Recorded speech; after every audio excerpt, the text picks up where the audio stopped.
Hi people, today we are going to make the red velvet cake. Here I have 100 grams of butter, it's soft. To that I'm adding 1 cup of sugar. Mix this well.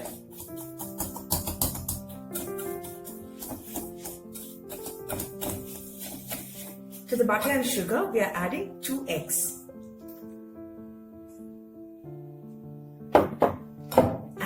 Half a cup of curd.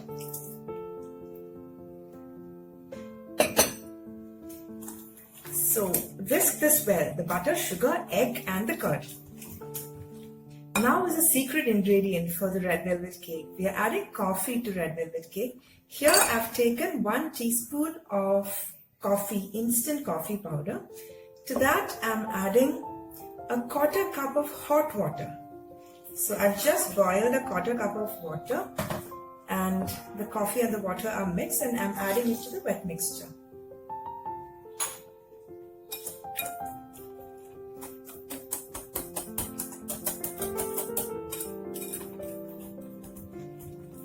Now we are adding 1 teaspoon of vanilla essence and 1 teaspoon of tomato red food color to give it that red velvet look. Now it's about the dry mixture. So here's 1 cup of flour. I'm adding a 1/4 teaspoon of salt, 1/2 teaspoon of baking powder and 1/2 teaspoon of baking soda. And here's 1 tablespoon of cocoa powder. This is again the secret of the red velvet cake. So the red velvet cake has a little bit of cocoa and a little bit of coffee. If you don't add the red color, you will get a mild chocolate cake. So our flour mixture is ready and with this our batter is ready to go. I'm adding all of the flour mixture into the wet mixture and give this a nice whisk. There's one more secret to the red velvet cake.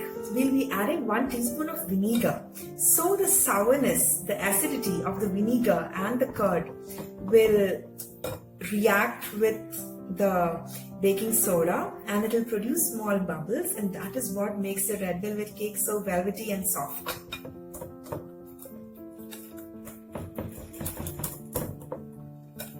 So this is the red color we get. If you want it to be a little more reddish, if you want it to be like deep red, you can add a little more of red food coloring. Maybe you can add 1.5 teaspoons of red food coloring. Here we have used 1 teaspoon. So that's up to you. Now it's time to add our last secret ingredient, 1 teaspoon of vinegar. Give this a nice whisk and then the batter is ready to go into the oven. Now all that's left is to bake the red velvet cake. And so here's a 7-inch pan, 7-inch round pan. I've put a baking sheet at the bottom. I've buttered it well. To that we are adding the batter. So here goes the batter.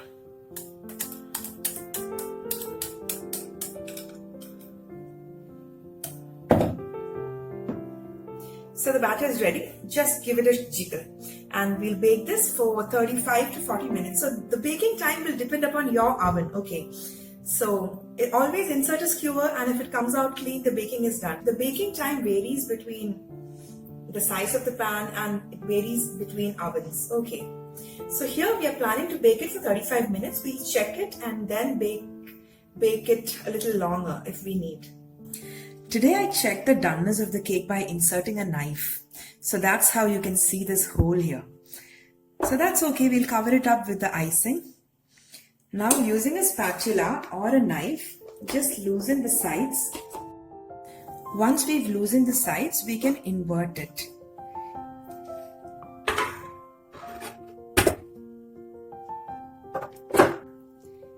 You can see that the cake is a little browned, but the inside will be really red. The outside and the sides would have browned, but you can see the inside of the cake will be somewhat red. And like I said, if you want a deeper red color, you can add a little more food color while making the batter. Our cake is getting cool, so we'll make the frosting for the cake now. We're making a simple cream cheese frosting. So here's approximately a 1/4 cup of cream cheese. I'm taking it into a bowl, and here's half a cup of sugar, icing sugar. I'm just sifting the icing sugar into the cheese. So here's the icing sugar.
Cake, so do try this out.